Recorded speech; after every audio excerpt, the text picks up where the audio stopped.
My Struggle, written and read by Paul Merton.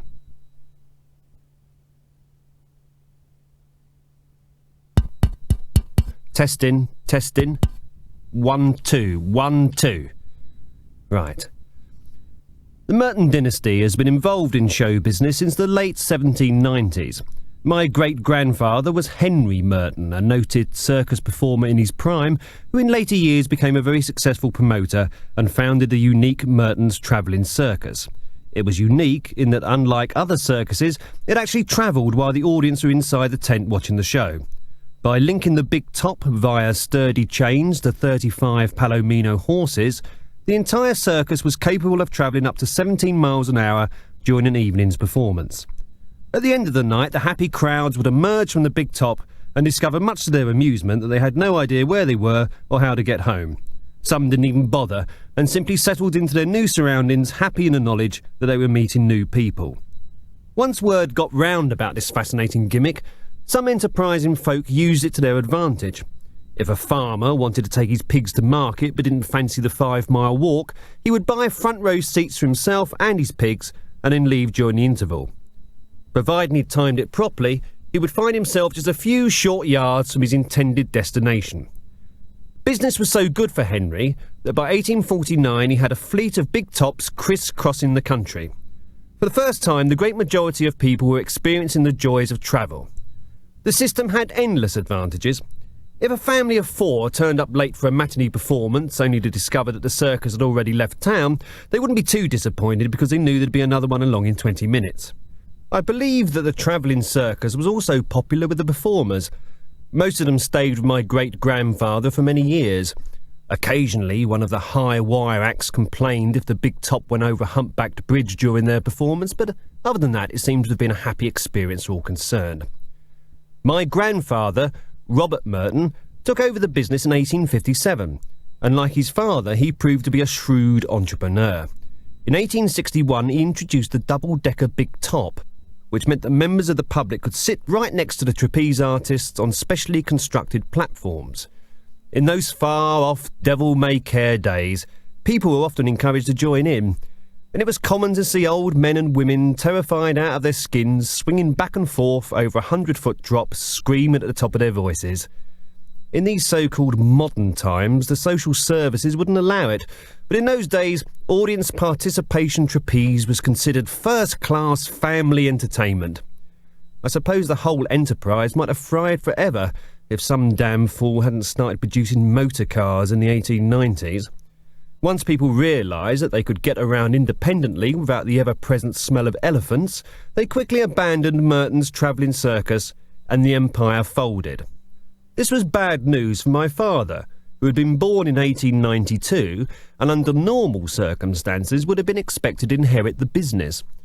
Grandfather was a broken man and spent his last few years, whenever possible, attacking motor cars with a wooden mallet.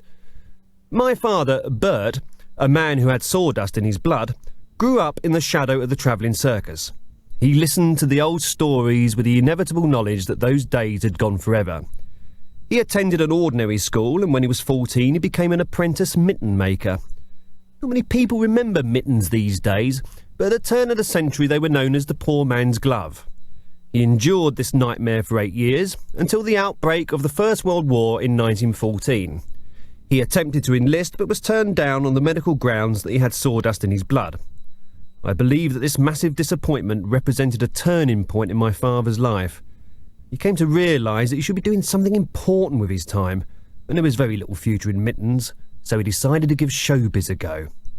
The music halls were still flourishing at that time, and there were plenty of opportunities for my father to break into the business. Bert never talked about the first 10 years of his career, and so I can only imagine they must have been very hard work with very little reward. He first met my mother, Mary, in 1926. By this time, Bert Merton was a fairly successful variety act, specialised in skills that many jealous rivals considered pointless. He would stir water in a large glass bucket at 3 distinctly different speeds, and sometimes anti-clockwise if the act was going down particularly well. Among his other distinctive achievements was the ability to hypnotise cigarettes, the uncanny knack of speaking Turkish in a high voice, and the unrivalled capacity to force horse meat into a jam jar. In short, he was a consummate artiste. Notice that I use the word artiste rather than the far more common artist, which to my ears always sounds like artiste without the E. Judy Garland was an artiste, and Picasso was an artist. That is the distinction. An artiste illuminates every performance with a transcendental brilliance, while an artist can't even paint somebody's face without having a blue triangle sticking out of their ear hole. My mother Mary worked at London's Kingston Empire as a cough check girl. In those days, patrons were encouraged to hand their coughs in before every performance, thereby eliminating the possibility of ruining the show with a burst of uncontrollable hacking. My mother would sit in her little booth, handing out cloakroom tickets in exchange for coughs. At the end of the performance, provided you could produce the appropriate ticket, you were reunited with your cough, which I have to say was more or less unaltered by the experience. Some unscrupulous customers would try to offload their lung rumblers, as we called them in those days, by sneaking out of a side door before the end of the evening, but generally speaking, people played the game by the rules. This was Mary's first job in the theatre, and like many young girls, she was attracted by the bright lights and the cosy glamour of the showbiz world. She was formally educated until the age of 11, when somebody stole the school textbook. Throughout her teenage years, she looked after her elderly mother, and when the old lady eventually passed away, she applied for the job of cough check girl at the Kingston Empire. My father had played this venue on 3 separate occasions before 1926, and the local audiences were very appreciative of his efforts. Even if they physically attacked him after the show, they would avoid punching him in the face because it was considered bad form to leave visible marks. On the 26th of August, 1926, at 9:17 in the evening, my father leapt off the stage to the enthusiastic booing and collected his props together before popping outside the stage door for a quick breath of tobacco. He struck up conversation with the stage doorman, and soon the talk got around to matters of the heart. "What do you reckon of women these days?" asked the doorman. "Women these days?" replied my father. "Same as they ever was, I reckon." "Nah, they've changed," argued the doorman. "A few years back you could have any woman you wanted for a bag of toffees, and that included Queen Victoria. Nowadays they don't want to know. You might just as well spoon-feed them horse muck. Mind, I reckon that new cough check girl was taking a shine to you." "Mary?" said my father. "She's a pretty girl, fair enough." "Harry Houdini's doing a special midnight show at the Chiswick Empire tomorrow night. Why don't you take her?" "Harry Houdini?" replied father. "But I heard he'd cancelled." "No, he couldn't get out of his contract. Take her. She'd enjoy it. She gets lonely stuck in that little booth of hers." And so my father did. Mary enjoyed the show immensely, and I think Bert did too, although he did feel the odd twinge of professional jealousy watching Houdini's performance that night. His act consisted of a member of the audience tying him into a straitjacket before placing a bowler hat stuffed with explosives onto his head. The audience member then lit a fuse before retiring to his seat in the stalls. But something went wrong that night. Houdini's head exploded into thousands of pieces before he'd had time to escape from the straitjacket. It was a spectacular sight, and the audience applauded with great enthusiasm. Although to a trained eye Houdini was clearly seriously injured, he nevertheless acknowledged the applause with a cheery wave. My father always claimed that it was this accident that led to Houdini's premature death some months later. My mother and father discussed the relative merits of the show as they walked home through the moonlit street. "He's rubbish." "Oh, I don't think so, Bert. He's a great showman. You have to give him that. Of course, he hasn't got your range." "Do you mean that, Mary?" my father said, suddenly stopping and really looking properly at my mother for the first time. She was more than pretty. The moonlight sparkled in her eyes, and he kissed her gently on the forehead. At that first touch, Mary knew that this was the man she wanted to spend the rest of her life with, and Bert felt the same. Not that I mean that he felt he was the man he wanted to spend the rest of his life with, although obviously he would do that. Whenever he shaved first thing in the morning, he'd be right there looking back at himself in the bathroom mirror. There wasn't a thing he could do about it. Nor would he want to, and I think he was wise in that respect. I certainly wouldn't want to look in my reflection and see Arthur Conan Doyle looking back at me, "Thank you very much." No, we are who we are. As I sit here in my luxurious Spanish villa, just a stone's throw from the sea, composing these words, it strikes me that We are who we are is a pretty good definition of life. After all, everybody is just one person. Apart, I suppose, from these people we hear of in America who have 16 distinctly different personalities, but they're all nutcases, so why should we take any notice of them? But enough true insight into the human condition. Let's get back to the interesting stuff. My life story. Bert and Mary were in love, and they contrived to meet as often as possible. However, this wasn't easy, as my father's act took him all over the country. So, after several prolonged absences, my mother resigned her job as a cough check girl and joined my father on the road, where he was waiting for her just outside the theatre. The two of them surprised a lot of people by marrying very quickly. The ceremony lasted only 11 seconds, and they made the fateful decision to form a double act. It made a lot of sense for the two of them to work together, and although my mother had no performing experience, my father put this down to the simple fact that she had never done it before. They settled on a name, the Marvelettes, and spent several weeks devising a new act. Their early efforts weren't particularly successful. Clearly inspired by Houdini, the Marvelettes claimed they could escape from time itself. They'd take the stage with an alarm clock and a straitjacket. Mother would tie father into the jacket while pointing out to the audience that the clock was set at 2:15. They would then remain motionless until Mother remarked that the clock now showed 2:20. Father would then claim that although he had not escaped from the jacket, he had certainly escaped from time because it was no longer 2:15. The public didn't really go for this much, even though my parents encouraged them to ooh and ah as the seconds ticked away. Mother and father ran the act for a couple of weeks until an irate theatre manager collared them backstage in Aberdeen and curtly informed them both that in his opinion, not only had they failed to escape time, but they'd be hard-pressed to escape Aberdeen. These were dark days for my parents. For the next 3.5 years they struggled. Not only was the act wrong, but they were also represented by Billy Castell, known to all as possibly the shyest theatrical agent ever to work in show business. Rumour had it that he owned several small offices round the back of Tottenham Court Road, but this could never be proved because no one knew anybody who had ever been there. None of his acts knew what he looked like because none of them had ever met him, and nobody knew his phone number either. His usual method of communication was to leave envelopes at the stage door for the acts he represented. These envelopes contained details of the following week's engagement and a cheque covering any outstanding money owing. And because Billy only charged 5% commission, much lower than any other agent, his clients were happy to indulge his eccentric behaviour. Sometimes he employed even more bizarre methods of communication. One popular act in those days, Harry Bishop in his syncopated neck muscles, was playing the Friday matinee at the Brixton Empire when his act was interrupted by a rather drunken heckler. "Why don't you go to Bradford Alhambra next Monday?" shouted the heckler in a broad Glaswegian accent which I can't do. By all accounts, Harry was completely startled. He was not the sort of act that attracted much heckling, and for a second he stumbled. For a terrible moment his neck muscles stopped syncopating just as he was about to tackle the third and final chorus of Alexander's Ragtime Band. Before Harry could think of a response, the heckler continued, "Why don't you catch the train Sunday afternoon and stay at your usual digs because a room has already been booked for you, so you might as well." As the cold sweat ran down his back, Harry suddenly twigged that this drunk might actually be his agent Billy Castell.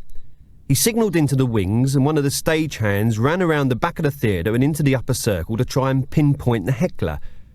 He found a loudspeaker propped up in a seat. He followed the wire attached to the speaker and traced it back down the stairs, through the main foyer, out of the theatre and into a side alleyway. By now, other people had joined the chase. In the alleyway, they found a small amplifier, a ribbon microphone, and a rather dog-eared copy of a book entitled Correct Glaswegian Pronunciation. But no sign of the heckler.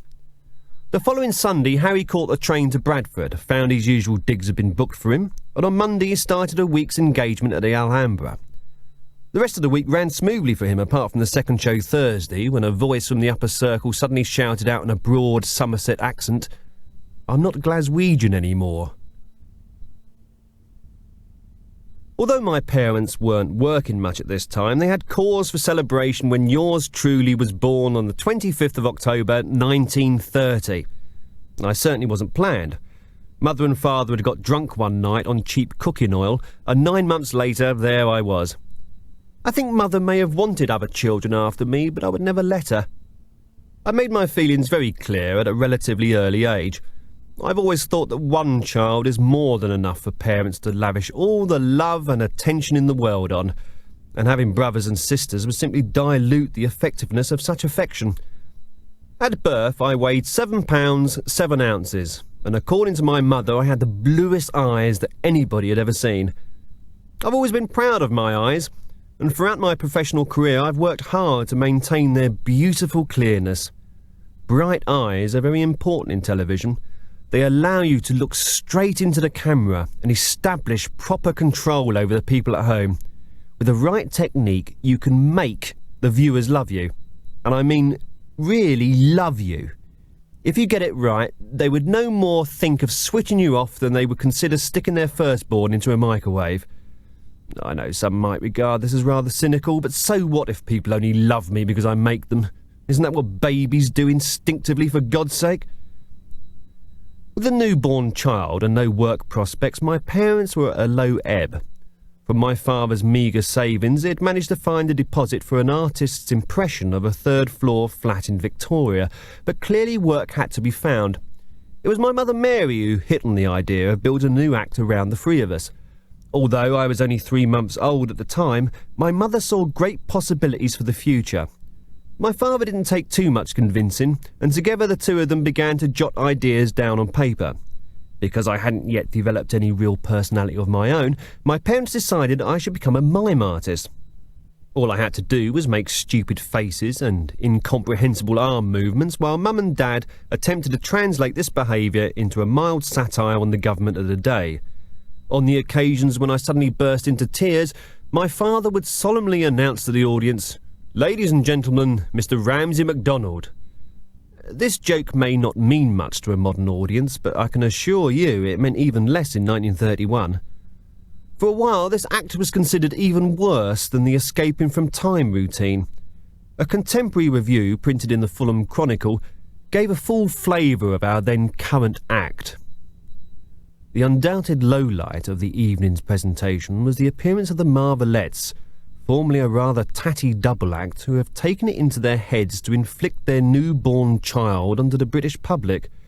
Despite the father's proclamations, I do not believe that a baby attempting to sit up is a miracle of nature, nor do I subscribe to the view that a young child kicking its legs in the air is somehow doing something that in any way could be described as magic.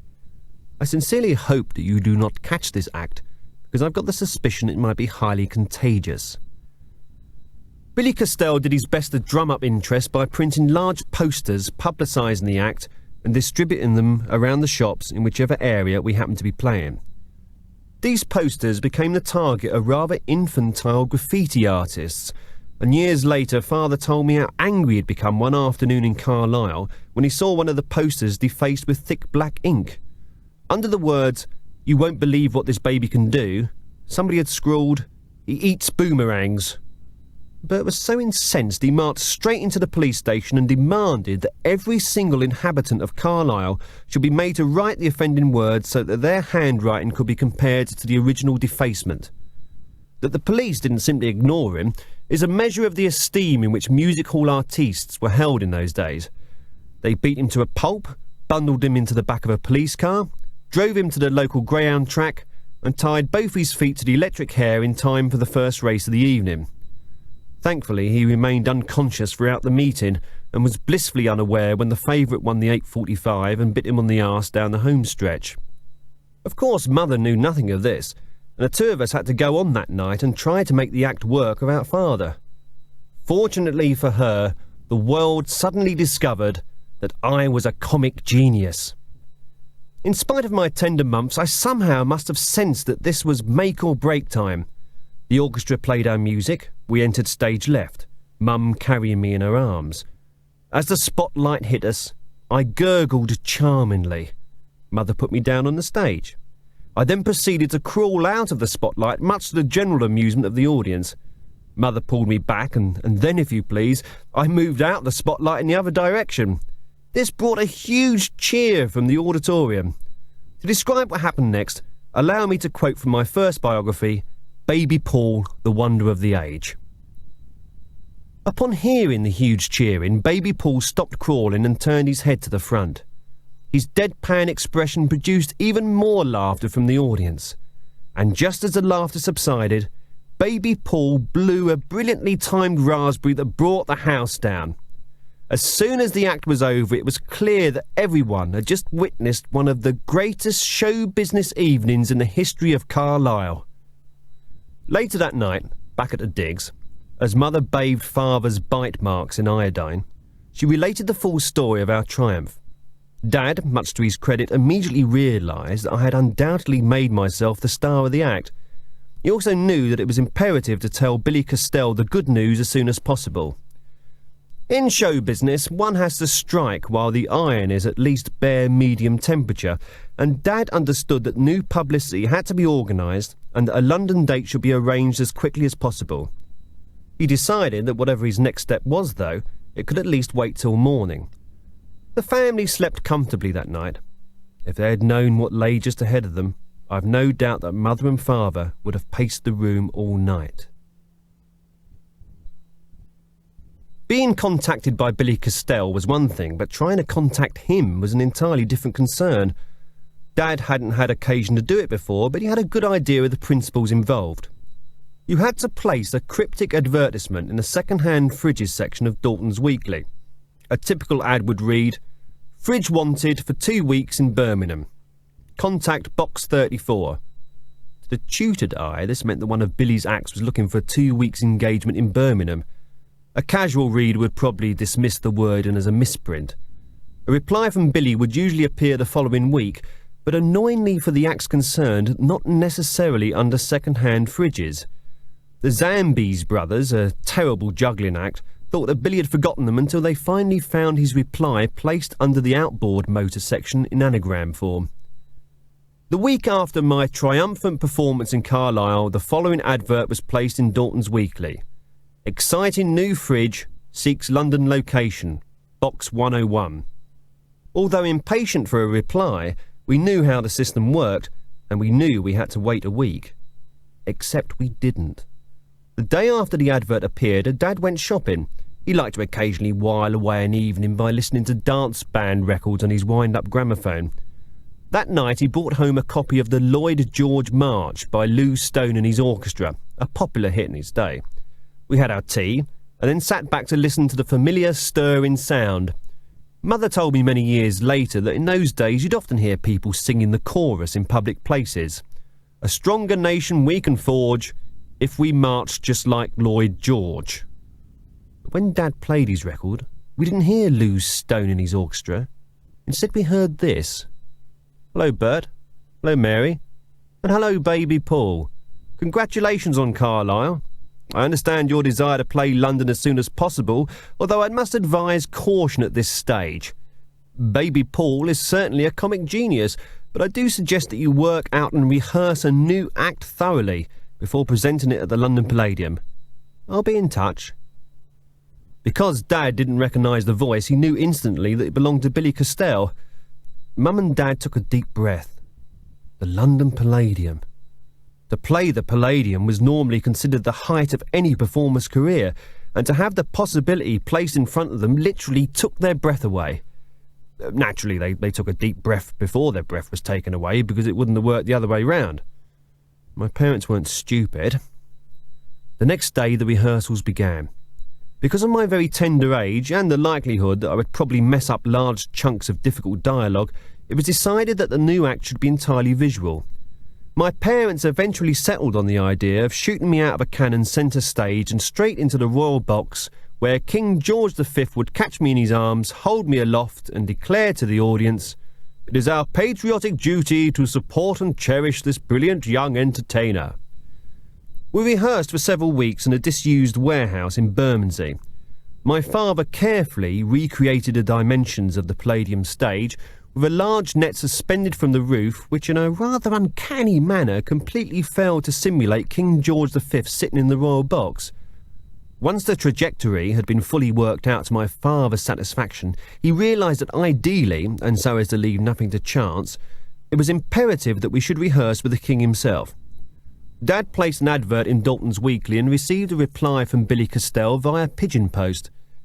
The upshot was that the following Monday morning, King George was to be found sitting at the top of a tall stepladder in a disused warehouse in Bermondsey, attempting to catch a 5-month-old baby fired from a military cannon of dubious vintage.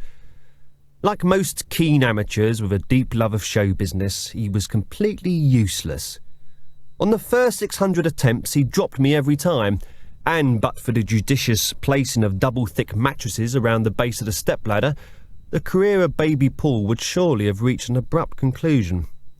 Mother also took the precaution of fitting me with a super rubberised nappy, which allowed me to bounce quite happily up and down for some time without suffering any hardship. Trying to catch a bouncing baby is not always so easy, and if it looked like I would continue bouncing for quite some time, my parents and the King would retire to a nearby snack bar for double egg and chips, before returning some while later to find a rather dizzy but contented baby gurgling away to its heart's content.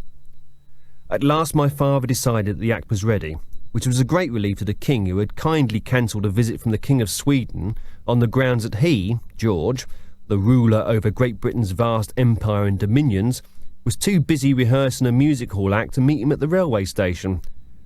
This did not go down particularly well with the King of Sweden, who rudely informed Buckingham Palace that the next time George V called on him, he would not find him at home, but instead judging a knobbly knees contest just outside Stockholm. Diplomats smoothed the situation over, and we got excited about our opening night. On 15th of April 1931, we presented our act to the great British public at the London Palladium. Now billed simply as Baby Paul and Associates, we followed a well-known double act of the day called Mooney and Sad, who specialised in dying on their feet, or at least they did every time I worked with them. People who understand show business will know what I mean when I describe Mooney and Sad as having a juggler's sense of comedy, i.e. none. The first account of what happened that night at the London Palladium was published in the London Times 2 days later. The undoubted highlight of the show was the London debut of a remarkable act called Baby Paul and His Associates. Although short, it was spectacular in its theatricality. It began with Baby Paul's parents placing him inside a cannon and then firing him towards the royal box to the sound of a large explosion and frightened gasps from the audience who feared for the life of our gracious sovereign. However, the King silenced the gasps by grabbing the baby out of thin air and immediately dropping it into the orchestra pit. The whole action was so smooth that if your correspondent hadn't known better, he would have sworn the whole thing was carefully rehearsed. Upon reaching the orchestra pit, Baby Paul contrived to bounce off the heads of several musicians in a manner not unlike a flat stone skimming off the surface of a mill pond.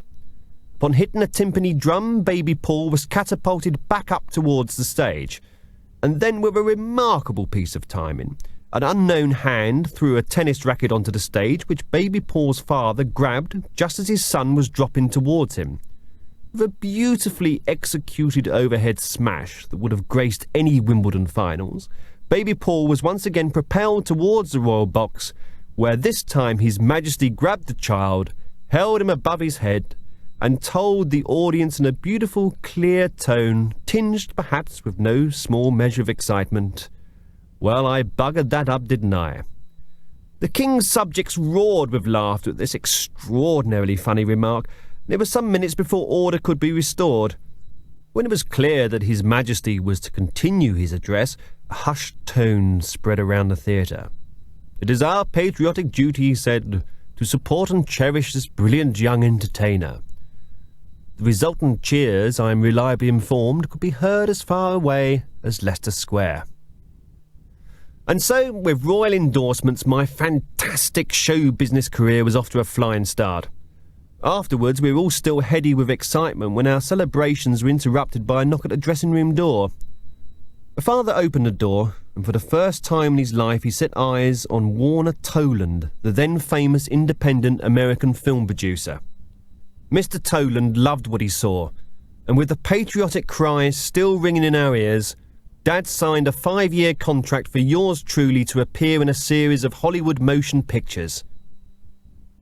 At 10 months old, I was on the threshold of becoming the biggest star in the world.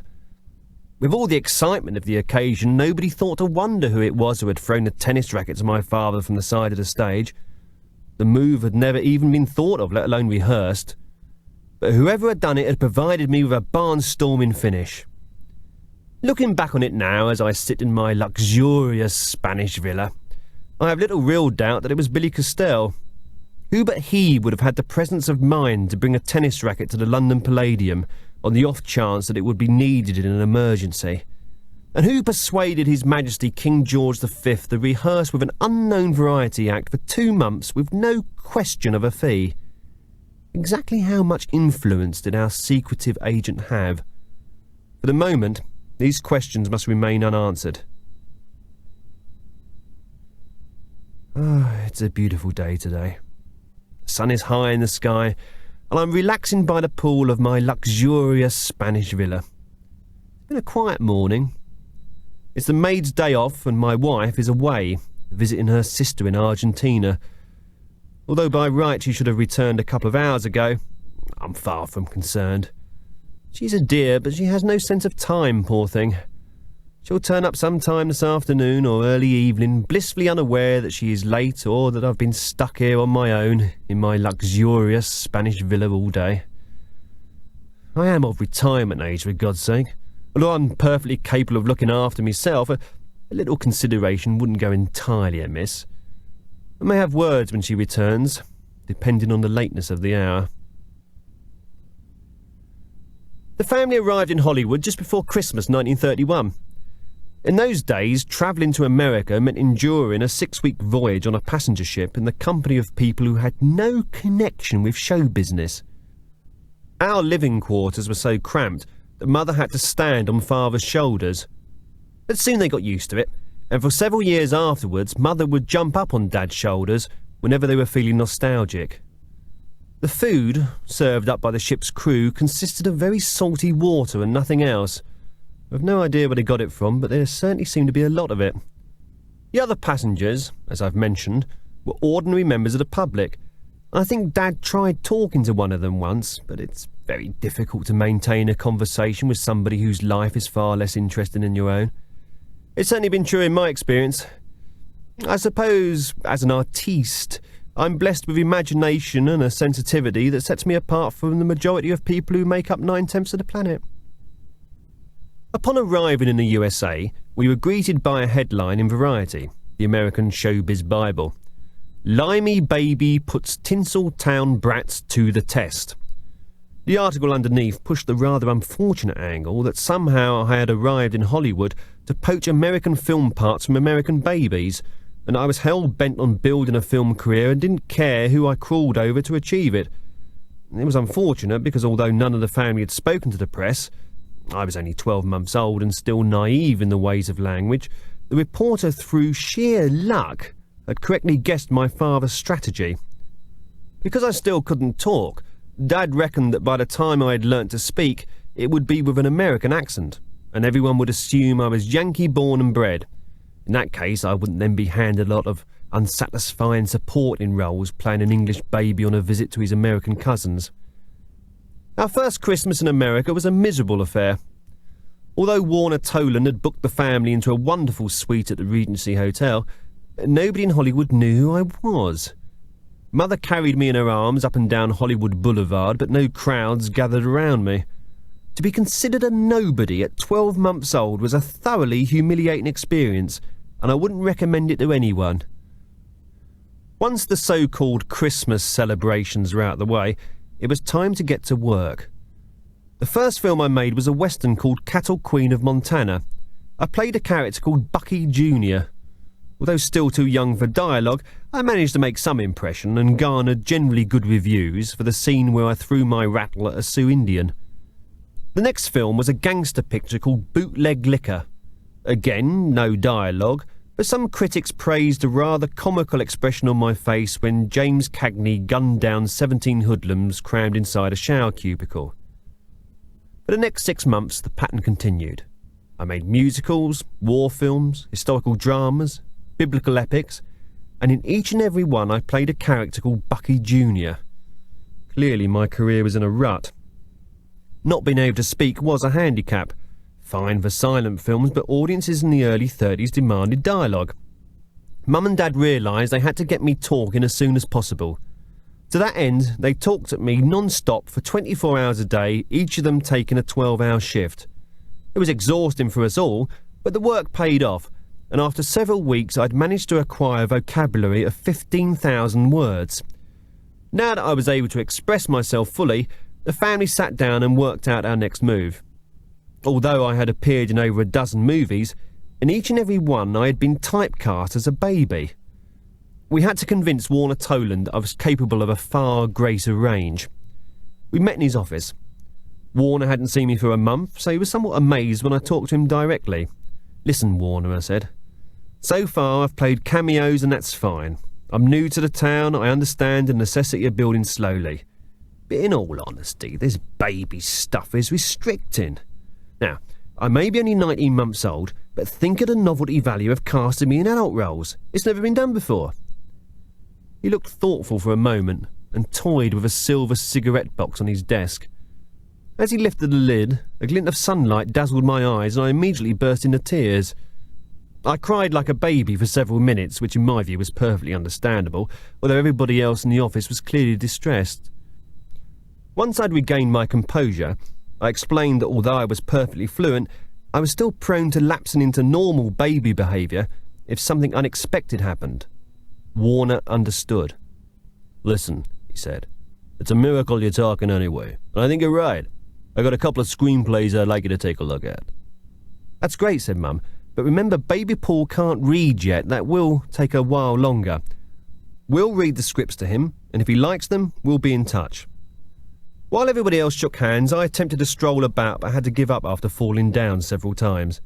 It had been a good meeting, but if any one of us had seriously thought about exactly what had just happened, we would have been a lot less confident about the future. The first major motion picture I starred in was called Baby Paul Meets the Man of Mars. I wasn't entirely happy with the picture even when we were making it. Although I was playing the commander of a spaceship, my role chiefly consisted of sitting in a high chair with a goldfish bowl over my head. The dialogue was fairly wooden as well.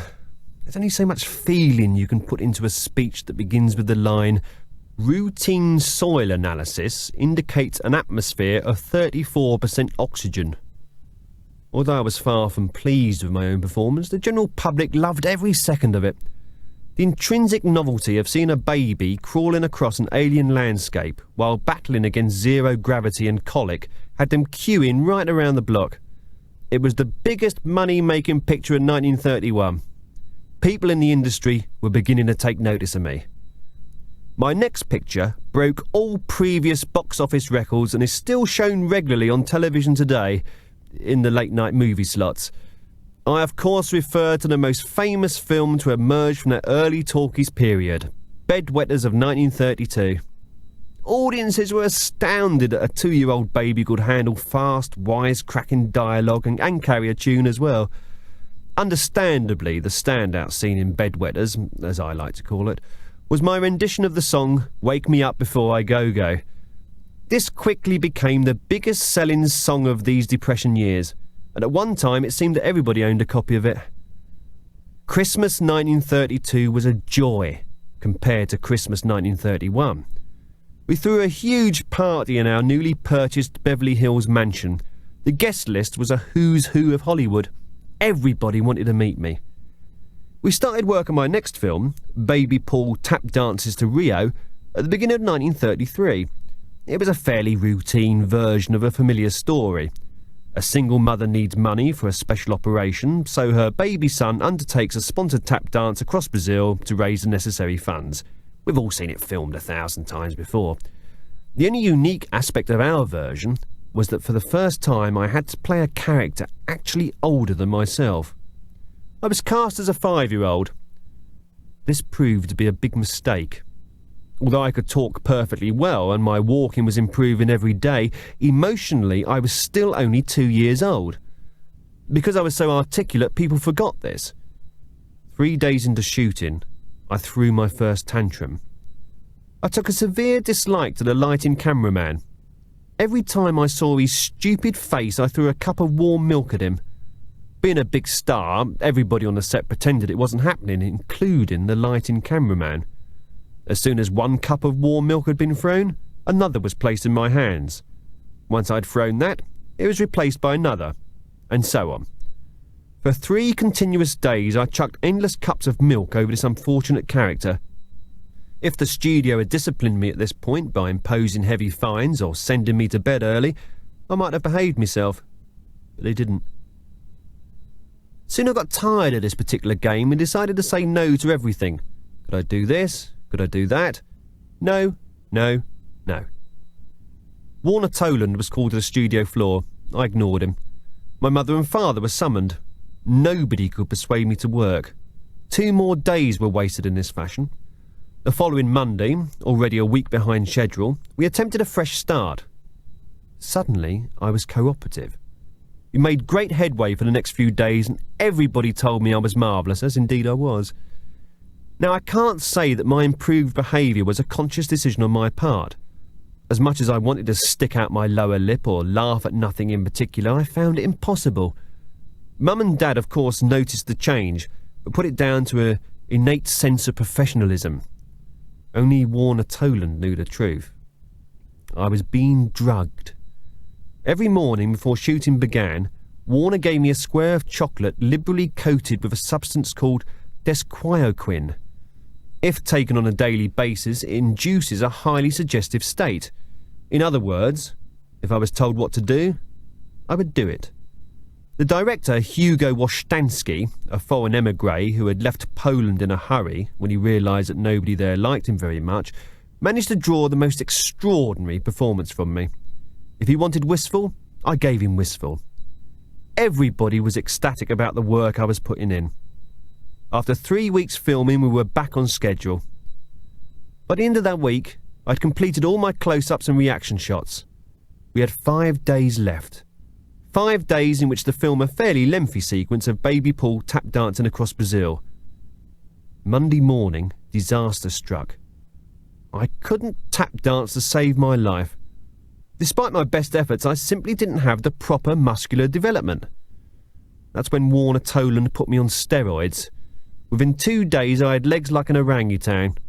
On the Thursday, I was so eager to please that I tap danced continuously for 17 hours and only stopped when a tranquilizer dart was fired into the back of my neck. Filming was completed, and Baby Paul Tap Dances to Rio became my 3rd big hit in a row. Once the film was over, the drug desquioquin continued to play a large part in my life. Because it placed me in a highly suggestive state, I was prone to all sorts of strange behaviour, depending on whatever odd phrases I picked up in conversation around me. If somebody said "go to hell," I would attempt to tunnel down through the carpet and invoke the spirit of Beelzebub. Luckily, being such a young child, my infantile efforts to summon up the Prince of Darkness never really got any further than conjuring up the odd whiff of sulphur. There was no question that I was now the greatest star in the world. I was also a drug addict, fast getting out of control. Throughout 1932, 1933 and 1934, I made 17 films, all of them box office smashes. No matter what kind of film I made, the public loved it. Perhaps my most bizarre film in this period was called Baby Paul Kisses a Salmon. To quote from the publicity, a simple, touching story of a baby's love for a fish. I didn't enjoy making the film very much. Fish are very difficult to work with. They have limited facial expressions, and because they can't remember anything for more than 10 seconds, it's impossible for them to maintain a consistent characterisation. 1 minute the fish would be all coquettish, the next we'd be getting some tough guy performance that was totally out of keeping with the tone of the picture. I vowed never to work with animals again, and I knew my career would have to be in very bad shape before I would even consider it. The fish seemed to enjoy the experience, however, and later changed its name to Edward G. Robinson, and of course the rest is history. As far as the outside world was concerned, I was adorable and could do no wrong. I only wish I'd been around to enjoy it. By this time I was pumped full of so many different drugs they were coming out of my ears. As an example, for the title role in Young Abraham Lincoln, I was given male hormones so I could grow my own beard. Of course, Mum and Dad noticed that I'd become increasingly volatile. I was obnoxious, demanding, superior, two-faced, spiteful, and manipulative to such an extent I was no different from any other star in Hollywood. My parents assumed this was par for the course. My metabolism was so screwed up that my body ballooned and shrank all the time. I know other people have suffered with this, but in my case you could see it happening. In any given 15-minute time span, my weight would fluctuate between 2.5 stone and 11 stone. This was difficult to deal with. In a half-hour business meeting, I was either trying to stop my trousers falling down or attempting to prevent my jacket splitting up the back and my shirt buttons flying off at all angles. It soon became impossible to make a film. After 4 days spent attempting to film a musical set in the Sahara Desert, and rather improbably called Dune Tune, work was postponed indefinitely. The problem was that none of the shots matched. I take a sip of coffee in close-up and then put the cup back onto the table in another shot, clearly weighing 5 stone heavier than I was 3 seconds earlier. Perhaps my career could have survived this, but in that same year, 1934, America discovered Shirley Temple, and I was thrown onto the Hollywood scrap heap. I, of course, held Shirley Temple completely responsible for my downfall, and as is well documented, I took great pleasure in pulling her hair and making her cry during the 1934 Oscar ceremonies. And so my world fell apart. I seriously contemplated ending it all, but my parents, as always, were there to support me. I can remember my mother saying, "Never commit suicide on an empty stomach, because you never know where your next meal is coming from." Nobody wanted to know us anymore. Douglas Fairbanks, who I'd come to regard as a friend, cut me dead in a supermarket one afternoon, and I realised there and then it was time to go home. We arrived back in Southampton just before Christmas 1934. We caught the train to London and attempted to avoid the press at Waterloo Station by travelling incognito. When we arrived at Waterloo, despite exhaustive efforts on my part, we discovered there was no press to avoid. Nobody cared twopence. That Christmas was bleak. The family shared a single room in Kilburn. For those of you who don't know Kilburn, it's in Kilburn, in North London. In those days, it was very seedy and run down. I haven't been back there for years. God knows what it's like now. Our landlady's name was Irene. We never learnt her surname because, as she said, "Everybody calls me Irene." She was a very stupid woman who liked to keep a huge distance between herself and personal hygiene. I'm not sure my descriptive powers are up to it, but if I suggest that she smelt like she'd been dragged through several hundred yards of rhino dung and then hosed down with buffalo wee at regular intervals, you might be able to conjure up some reasonably accurate picture of her. In her tiny back garden was a dead horse buried under 1/2 ton of house bricks. We didn't know it was there for several months until we had a hot spell and its stinking presence suddenly made itself very apparent. Irene wasn't at all bothered by this. On the contrary, she greeted our complaint with a generous smile and declared that summer must be on the way. The reason we were living in these conditions was that all the money I'd earned in Hollywood had to be paid back because I had broken the "don't get fat" clause in my contract. We were penniless. You don't forget bitterness like that. I suppose at the very heart of it I don't bear Shirley Temple any particular grudge. She's a lovely person.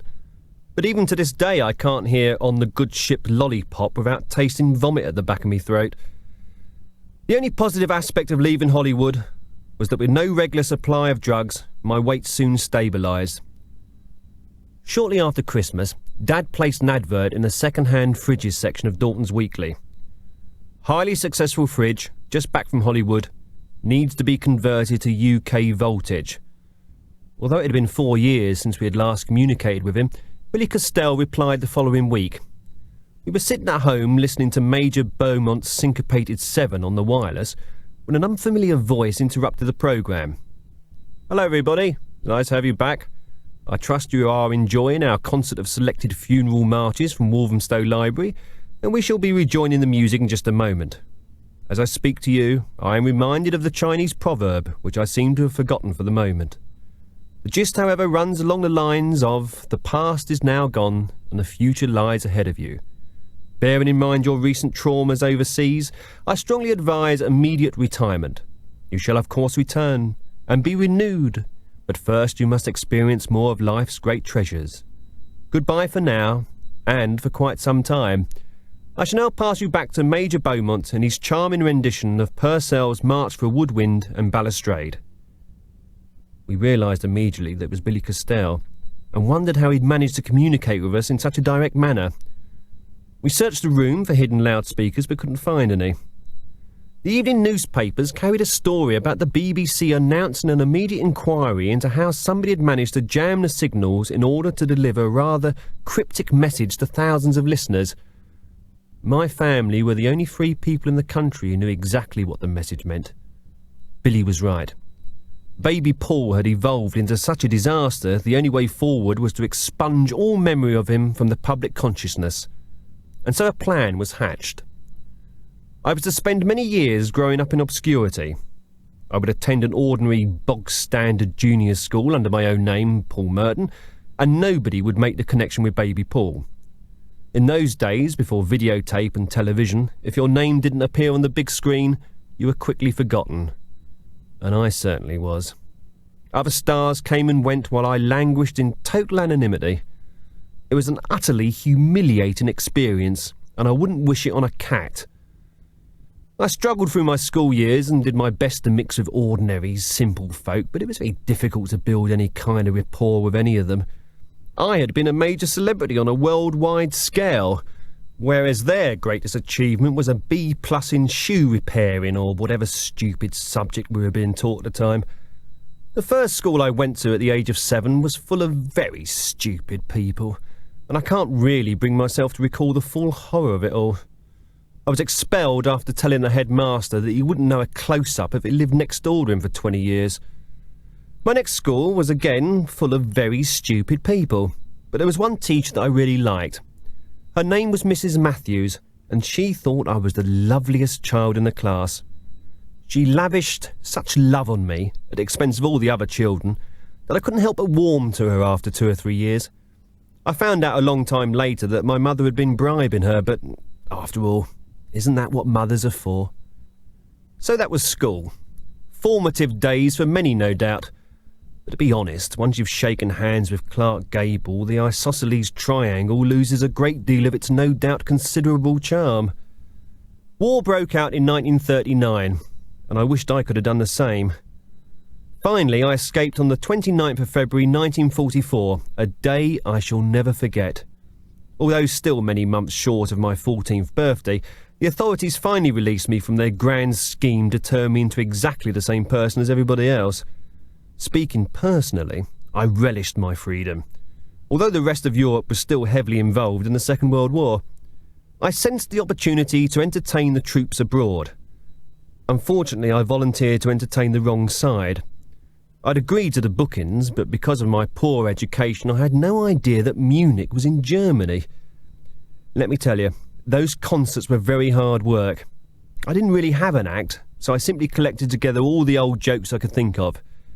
In fact, the act went so badly that once British intelligence discovered what I was up to, I was positively encouraged to continue because of my invaluable role in sapping enemy morale. Indeed, on the explicit orders of Winston Churchill, I added a comic song. Looking back on it now, as I soak up the early afternoon sun on the veranda of my luxurious Spanish villa, I can understand some misguided people being highly critical of my actions. But I've got nothing to apologise for. I was barely a teenager at the time, and I simply wanted to be on whichever side was winning. And after all, England had treated me like a nobody since my return from Hollywood, and I felt that I owed my country nothing. Although certainly no patriot, I was later told by Field Marshal Montgomery himself that my efforts to entertain in every tawdry nightclub in Berlin had hastened the end of the war by 18 months. So, despite my best efforts, I returned to England in 1945, a national hero.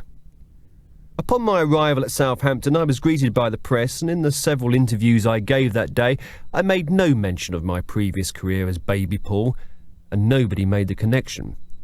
My parents were overjoyed to see me, and were relieved that I was safe and well.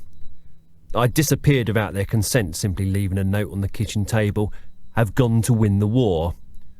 And in Mum and Dad's eyes, I'd done just that. Finding immediate work after the end of hostilities was difficult. The British troops were demobilised, and with them all the entertainers who had worked in concert parties. Competition was fierce. I didn't doubt my ability to compete, but I had to find a new act.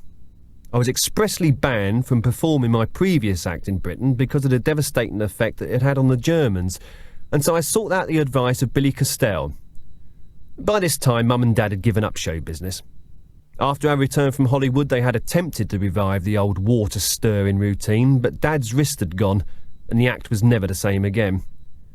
By 1945, they were running a second-hand shop in the Gold Hawk Road. Dad collected broken watches, and providing the second-hand wasn't beyond repair, he would rip it out and put it into a watch that was otherwise fine, apart from a broken second-hand. Because Mum and Dad were so busy, they gave me their blessing to pursue a solo career, and so I placed my first ad in Dalton's Weekly. For sale, top-of-the-range fridge, needs attention.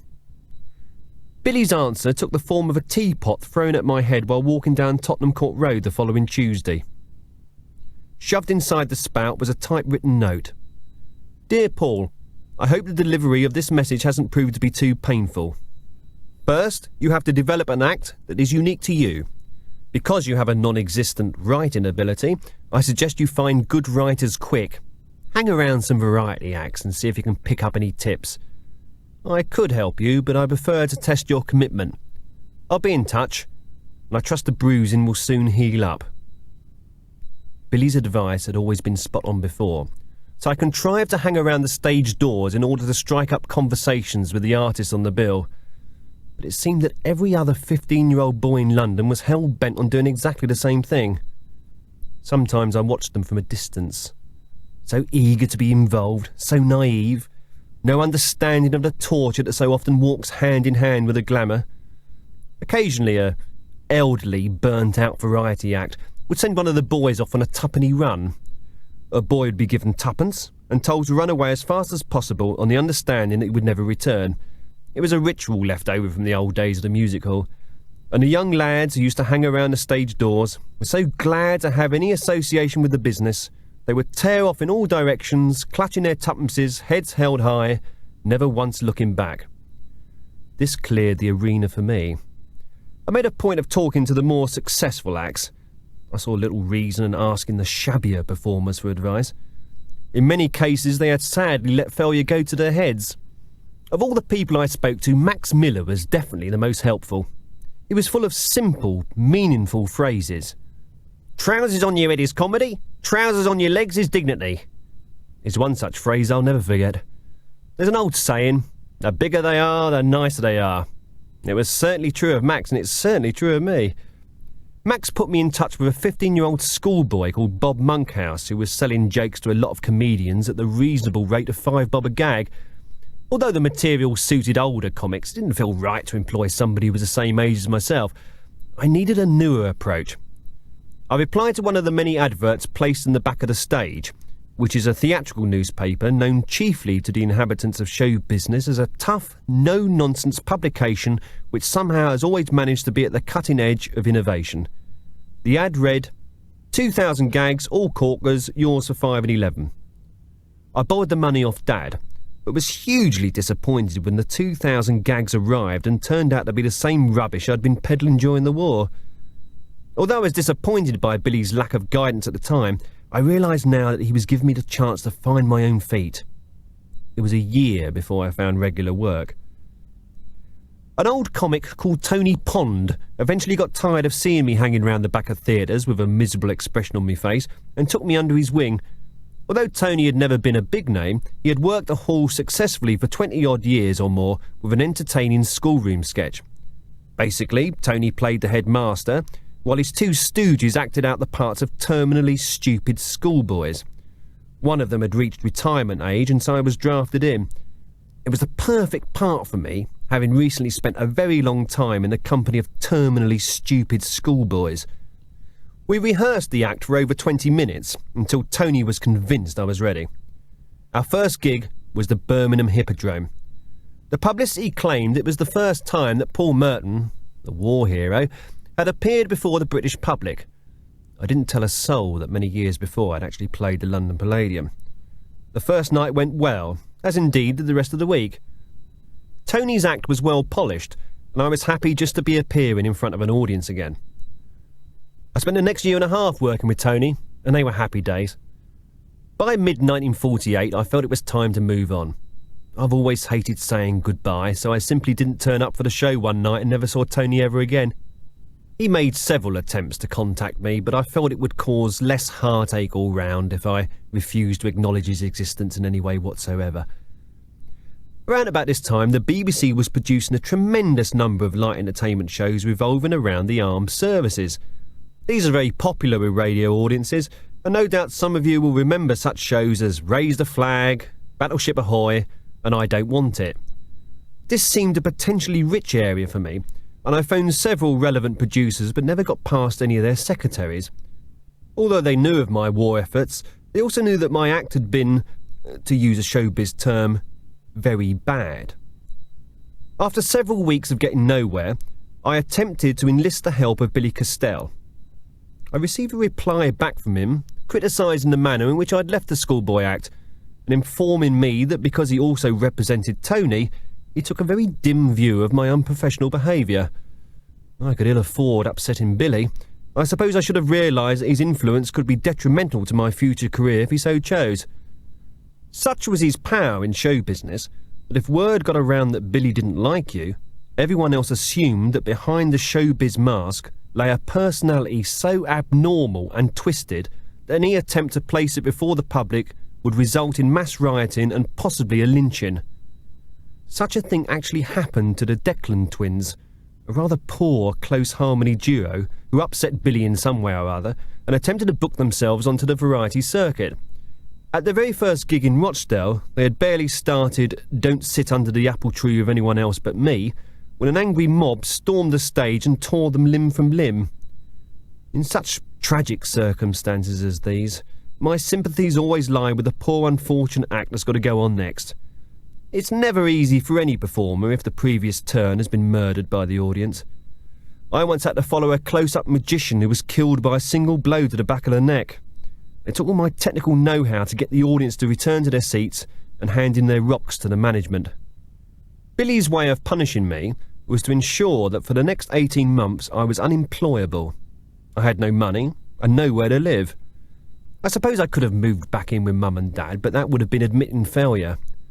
For a while I lived in a disused chimney in the Old Kent Road, and for 6 extraordinary weeks in Madame Tussauds, until my complete inability to remain still for more than 72 hours in a row proved to be my eventual undoing.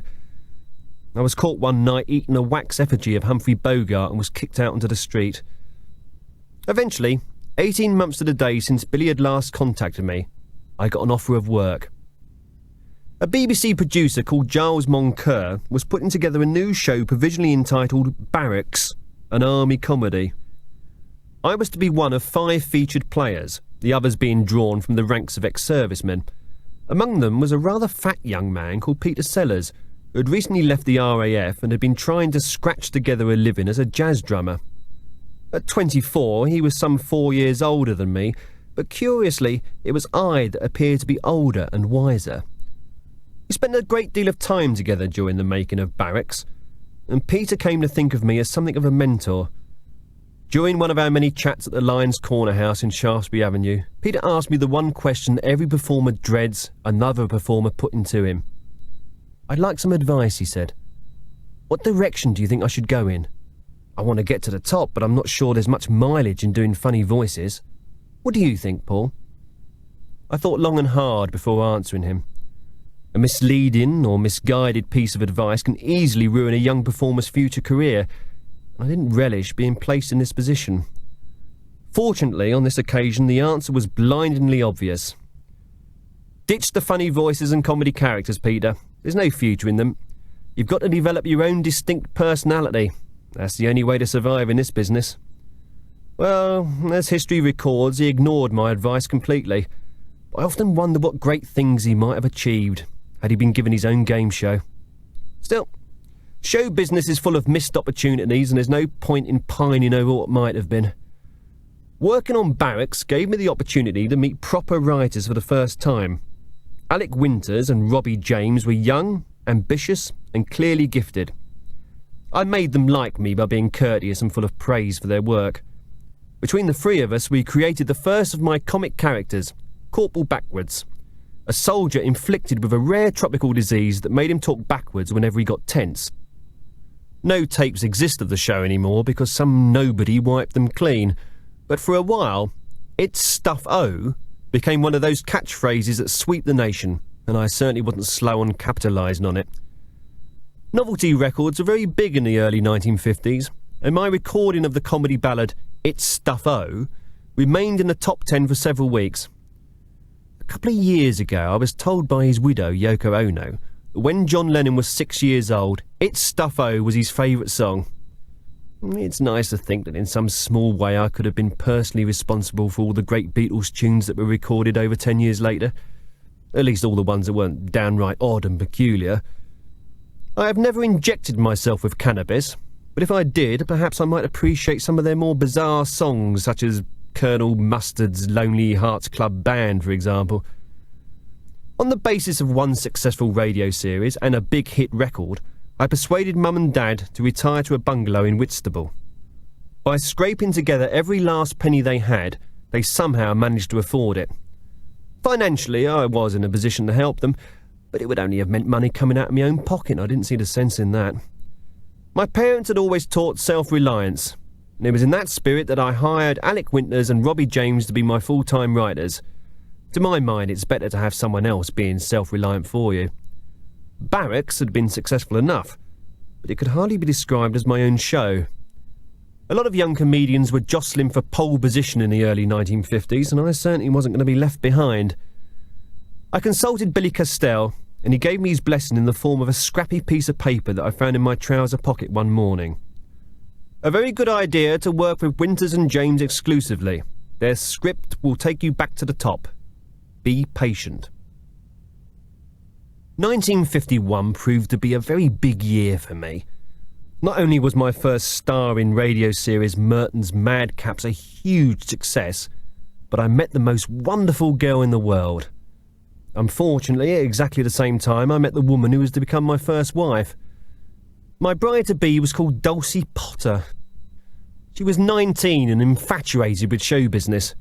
She would sit in the front row of my radio recordings and laugh like a drain, and some people said she smelt like one as well. But she suited me because she was everything a showbiz wife should be. Quiet, unassuming, with no ambition at all. So I married her in the summer of 1952. It was a simple ceremony, just a few friends and 35 photographers. The British public have always preferred their entertainers to have solid family values, and Dulcie was certainly solid. Helen, my mistress, was an entirely different matter.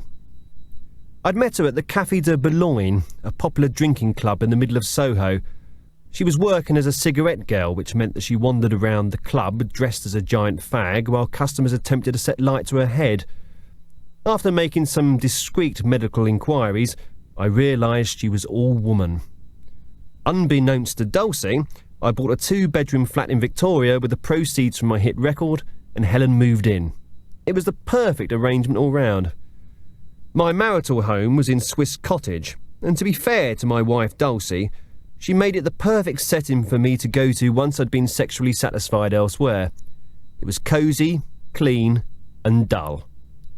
Dulcie always understood that if a radio recording overran, I would spend the night in a hotel rather than disturb her at 2 o'clock in the morning.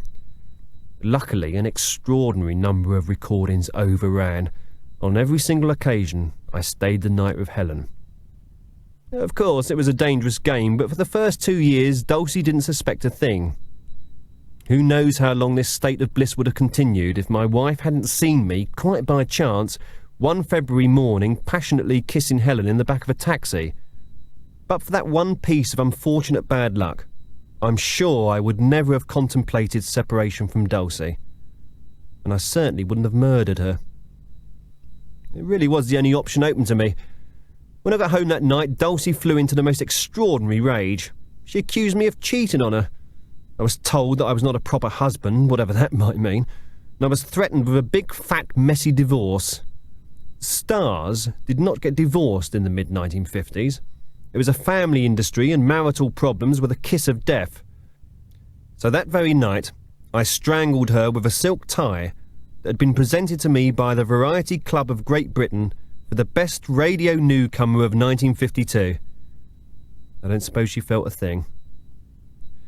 I drove for several hours that night with her body in the boot of the car. I dropped her down a disused tin mine near Truro. She had no family to speak of apart from a rather simple brother, whom I had forbidden Dulcie ever to contact again shortly after we were first married. I don't like meeting ordinary people at the best of times, and he was a greengrocer. Ordinary people suck the artistic imagination out of creative artistes, and this brother was a right sod for doing just that. So because wives were expected to stay in the background, nobody ever noticed that Dulcie wasn't there anymore. She never attended radio recordings after our marriage anyway, and after a few months of not seeing her around, people simply forgot that she had ever existed. Shortly after, Helen left for America as the new face of Estee Lauder. By 1956, Merton's Madcaps was the most popular radio show of its day. Its fast-paced dialogue and bizarre characters made me a household name. Around about this time, I met Tony Hancock, who was also making a career for himself. He was sitting in the Hand and Racket pub with his two writers, Alan Simpson and Ray Galton. They seemed nervous of my star status, and it's a great pity, I suppose, that I never got the chance to work with them. I know that I certainly impressed Tony with my show business anecdotes. After a few hours of talking to him non-stop, he suddenly interrupted by saying, "What a fascinating man you are." I count that as one of the greatest tributes that I've ever been paid in this business. The success of Merton's Madcaps led to my first major film role in over 20 years. It was an Ealing film, one of the very last to be produced by the studio that had enthralled the world with a succession of highly successful movies. In one of the accounts of the history of Ealing Studios, my film, The Ironmonger, was singled out as the production that finally bankrupted the company. If that means I played some part in the emergence of the new wave in British cinema that occurred at the very end of the 1950s, then I'm more than happy to take all the credit. The Ironmonger was a very popular film in its day and broke box office records all over the country, but unfortunately the production costs ran completely over budget. If the film had been successful in America, Ealing would no doubt have made a handsome profit, but unfortunately as a title, The Ironmonger meant nothing in the States. Stupidly, the Americans changed its name to Man of Steel, which led audiences to expect a superhero with special powers, battling against evil geniuses, bent on world domination. Instead they got a rather simple story of a man selling brass hooks in Lewisham. Although The Ironmonger had lost money, I was heralded in some quarters as the new face to watch. I was contacted by a film cameraman called F. Stop Fitzgerald, who was keen to direct his first movie. As an unknown director, nobody wanted to take a chance on him, but I accepted his offer, confident that my know-how would get us out of any trouble. Well, the film we made became a huge international hit, everywhere. It was called The Ladybirds, and was about a Salvation Army band shipwrecked on a desert island that is being used by the British to test the atomic bomb. The subsequent radiation levels caused the castaways to mutate into a curious mixture of human and insect until one day they simply fly off the island and return to civilization. Back in London, the mutants are initially greeted with revulsion, but they eventually win people over with a well-choreographed song and dance routine celebrating the wonders of the atomic age. A review in the Daily Sketch accurately captured the mood of the film. The Ladybirds, with its enchanting storyline and highly skilled performances, clearly proves that the world has no reason to fear nuclear weapons. And this positive outlook makes the film an absolute joy for family audiences everywhere. Overexposure to deadly radiation has never been such fun.